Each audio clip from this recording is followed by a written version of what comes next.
During a quiet moment, she said, "If I'm being honest, I always hoped to end up with someone else." I just smiled and said nothing. Next morning, I packed her things. Lease was in my name. She came home to boxes and a note. "Now you can." Hey viewers, before we move on to the video, please make sure to subscribe to the channel and hit the like button if you want to see more stories like this. And if you have your own story to share, send it to me. My contact info is in the description below. I'd love to feature it in an upcoming video. Thanks. Hey Reddit, long-time lurker, first-time poster. Throwaway for obvious reasons. Mutual friends might recognize this mess. I'm 34 and this all went down about a year ago, but it's still fresh enough that I need to vent and maybe get some perspective. Let me start from the beginning. I met Sarah, 32F, 5 years ago at a mutual friend's barbecue in our mid-sized city. She was this vibrant, creative type, working freelance in graphic design, always talking about her big dreams of starting her own studio. I was the steady one, with a solid job in software development. Nothing flashy, but it paid well and gave me flexibility.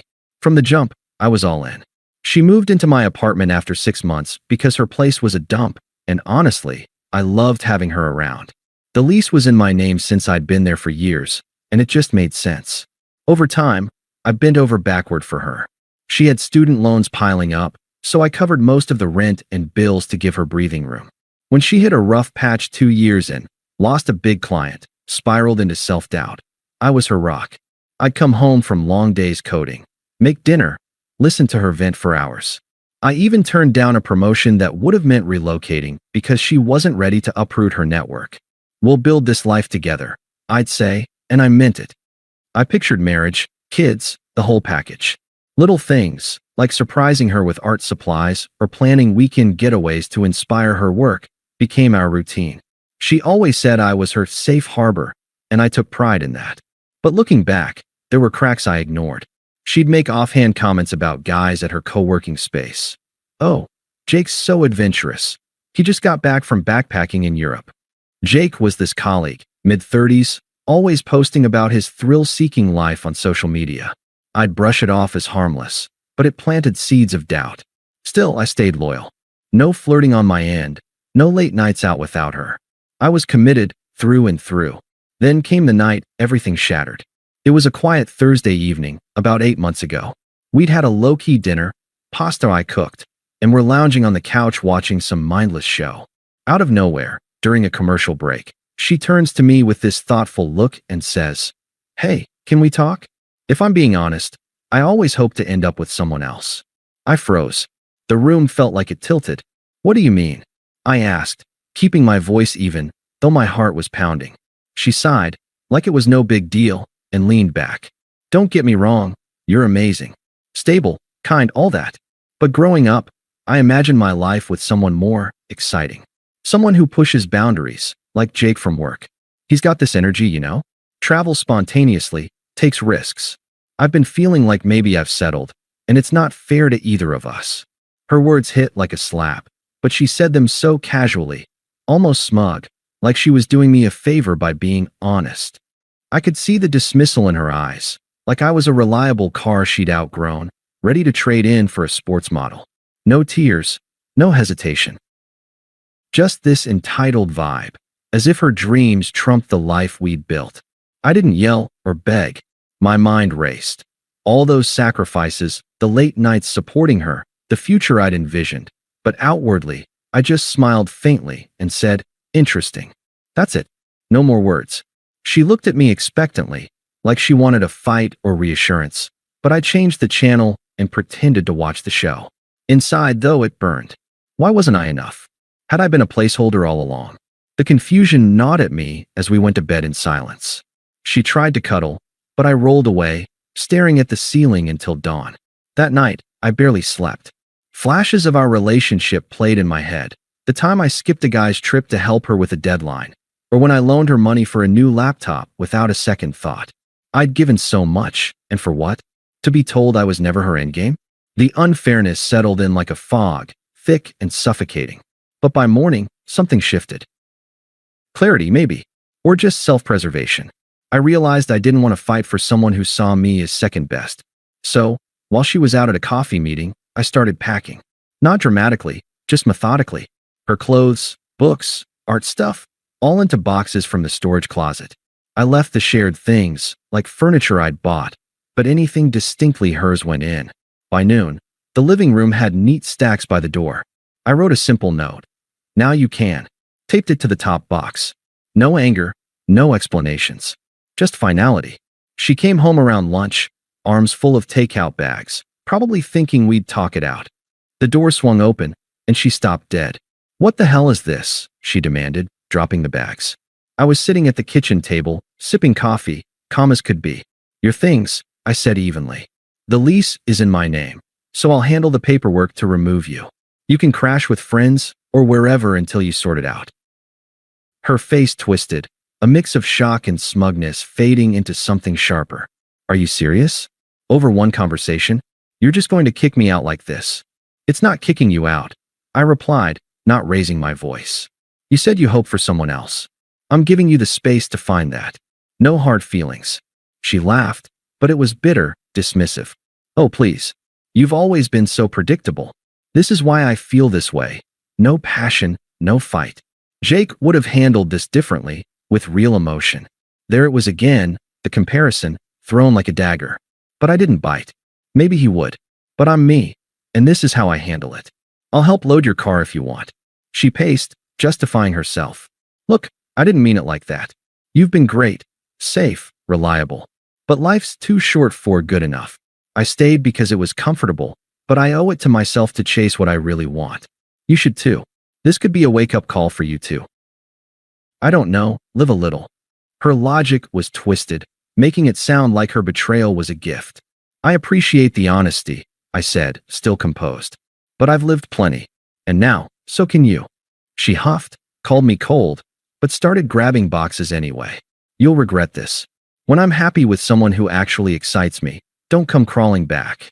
Smug to the end, she loaded up and left, tires screeching like some dramatic exit. I locked the door behind her, and the silence hit. No confrontation, no tears from me. Just a hollow ache. But also relief. For the first time, I saw how much I'd been carrying the relationship alone. The confusion lingered. Why say that after all we'd shared? But I let it sit, breathing through the unfairness without lashing out. That first week after she left was rough. I didn't chase her, didn't text or call. Instead, I detached.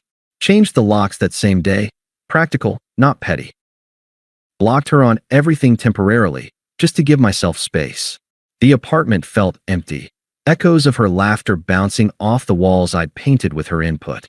I'd sit on the couch where she'd dropped her bomb, replaying it all. The confusion was the worst. How could someone you'd poured your soul into see you as temporary? I'd sacrificed promotions, friends' events, even hobbies, all to make us work. And for what? To be emotionally discarded like yesterday's news. But I didn't wallow. I channeled it into action, quietly. Started hitting the gym again, something I'd let slide to spend more time with her. Reconnected with old buddies. Turns out, a few had seen red flags in how she treated me, but stayed quiet. One night over beers, my friend Mike said, "Dude, she always acted like you were lucky to have her." Good riddance. It stung, but it helped. I threw myself into work too, finally accepting that promotion I'd turned down before. It meant longer hours, but also a fat raise and a fresh start. No emotional outbursts, no revenge plots. Just me, rebuilding in silence. The unfairness lingered, though. I'd wake up some mornings with that hollow ache, wondering if I'd ever been more than a backup. But I let it breathe, journaled about it, went for runs to clear my head. Slowly, the fog lifted. I realized her betrayal said more about her than me. I wasn't the problem. Her inability to appreciate loyalty was. By month 2, I was sleeping better, laughing more. Detachment became my armor. I even started dating casually, nothing serious, but it reminded me I was desirable. Life without her drama? Surprisingly peaceful. It took about 3 months for the cracks to show in her shiny new life. From what I pieced together later, mutual friends spilling tea, her vague social media posts, she'd jumped straight into things with Jake. Moved in with him quick, posting pics of their adventures, weekend hikes, spontaneous road trips. Subtle digs at her boring past, which I knew were aimed at me. But here's where it unraveled, and damn, it was poetic. Jake, turns out, was all flash, no substance. Unstable as hell. He'd charmed her with stories of his globetrotting, but neglected to mention his gambling habit or the string of exes he'd burned through. First, he got fired from their shared co-working gig. Something about misconduct, harassing a co-worker. Sarah tried to spin it as corporate politics, but word spread fast in their creative circle. Mutual friends started distancing themselves when the truth came out. Jake had used her connections to land freelance gigs, then ghosted clients, tanking her reputation by association. Then the big blow. He discarded her just like she'd discarded me. After a blowout fight over money. She'd been covering his bills. Ironic, huh? He kicked her out. Left her scrambling for a sublet, broke from bailing him out. She ended up crashing on a friend's couch, her freelance work drying up because no one wanted the drama. Online, her posts shifted from smug adventures to cryptic pleas. Sometimes the grass isn't greener, with sad emojis. Backlash hit. Commenters calling her out for how she'd treated me, since the story had leaked through the grapevine. She became isolated, her once vibrant social life crumbling. Friends who'd cheered her upgrade now saw her as flaky, unreliable. I didn't gloat. Heard it all secondhand, stayed out of it. But inside, satisfying as hell. Her choices boomeranged, hard. She'd chased excitement, ended up with chaos. Meanwhile, I was thriving, new job title, savings growing, even adopted a dog for company. The reversal felt earned, like the universe balancing the scales after I'd sat with the betrayal's weight. Fast forward another couple of months, around 5 months post-breakup. I'd heard whispers of her downfall, but kept my distance. Life was good on my end. Promotion kicking in, new routine solid. Even started seeing someone casually, a woman named Emily from my gym. Nothing serious yet, but she was kind, grounded, the opposite of Sarah's chaos.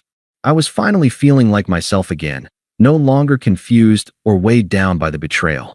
That's when Sarah started reaching out. It began subtly. A text one evening. "Hey, it's me. Can we talk? I miss our talks." I read it, felt a flicker of that old ache, but deleted it without replying. Detachment was my rule now. A few days later, another. "I know I hurt you, but Jake was a mistake. He turned out to be controlling, unstable. Kicked me out last week. I'm on a friend's couch. It's humiliating." Still, silence from me. I wasn't interested in her sob story, but she ramped it up. Calls started coming in, voicemails at first, her voice shaky. "Alex, please pick up. I see now how good we had it. You were always there for me, and I threw it away for some fantasy. Let's meet for coffee. I just need closure." Closure? That was rich, coming from someone who dropped her bomb without a second thought. I blocked her number after the third voicemail. But she wasn't done. She switched to email. "Why are you being so cold? I thought you cared about me. Jake used me. Borrowed money I can't pay back. Isolated me from everyone. My freelance gigs are gone because of the drama he caused. I'm broke, Alex. Remember how you helped me through tough times? I need that now." Her pleas were laced with hypocrisy, acting like I owed her support after she dismissed me as settled. But I stayed firm, no response. That's when she pulled in the reinforcements. Her friends, the same ones who'd liked her adventure posts, started messaging me on social media. One, her bestie Lisa, DM'd, "Dude, Sarah's a mess. You're really gonna ignore her after everything? That's low. She made one mistake, cut her some slack." Toxic as hell, like I was the villain for protecting my peace. Then her family got involved. Her sister, who I'd met a handful of times and never vibed with, called from an unknown number. "Alex, this is Megan. Sarah's told us what happened. You're being heartless. She was honest with you, and now you're punishing her? Family sticks together. You were basically family. At least hear her out." Unpleasant didn't cover it. Entitled, pushy, like her betrayal was a minor blip. I hung up mid-sentence and blocked that too. But Sarah escalated. She showed up at my apartment one night, banging on the door. I peeked through the peephole. She looked disheveled, eyes red. "Alex, I know you're in there. Open up. This isn't you. You're not cruel." I didn't open it. Called building security instead, who escorted her out. The next day, more texts from a new number. "How dare you sick security on me? I thought we could be adults about this." Fine, be that way. You're showing your true colors. Boring and spineless, just like I said. There it was, the anger bubbling up after her pleas fell flat. Desperation turning to rage, revealing the same smug disrespect from that quiet night. You'll end up alone, she fired off in another message. No one wants a guy who ghosts like a coward. Her attempts peaked with a final in-person ambush at my favorite coffee shop. She must have stalked my routine. I was grabbing a latte when she cornered me. Alex, stop ignoring me. Her voice cracked, but there was an edge. I admit it, I was wrong. Jake's abusive, left me with nothing. My friends ditched me when the truth came out. I see now you were the real deal. Please, let's try again. I'll make it up to you. She grabbed my arm, eyes pleading turning frantic. I have nowhere else to go. Don't make me beg. I pulled away gently, kept my cool. But inside, it was clear. Her true colors shone through in the desperation. No genuine remorse, just self-preservation. I walked out without a word, but that wasn't the end, not yet. The attempts fizzled after that coffee shop run-in, or so I thought. A month later, 7 months total since the split, I got invited to a mutual friend's wedding. Small affair, but Sarah was on the guest list too, from before everything blew up. I debated skipping, but why should I? I'd moved on. This was my life now. Emily and I had gotten more serious. She was coming as my +1. Stable job, new apartment on the horizon, dog thriving. I was in a good place, emotionally free from the confusion that once haunted me. The wedding was at a cozy venue outside the city, garden set up with twinkling lights. I arrived with Emily, mingling easily. Then I spotted Sarah across the lawn, alone, dress a bit wrinkled, nursing a drink. She looked smaller somehow, the smugness gone, replaced by something hollow. Our eyes met, and she beelined over. Alex, she started, voice low but urgent. I didn't expect to see you here. With her, she glanced at Emily, who was chatting nearby, then back to me. Can we talk? Privately. I nodded once, stepping aside, not for her, but to end this cleanly. No scene at a wedding. She launched in. Seeing you like this, it hurts. I messed up big time. Jake was a nightmare, controlling, cheated on me too. I'm starting over, but it's hard. I realize now you were my safe harbor, like I always said. We can fix this. I'll change. No more comparisons, no chasing excitement. Please, give us another shot.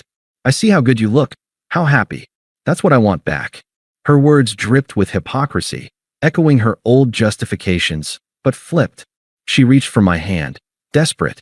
Don't throw away what we had. I was stupid, but I'm better now. I looked at her steadily, feeling nothing but indifference. No sympathy, no lingering care. She'd become irrelevant, a chapter closed.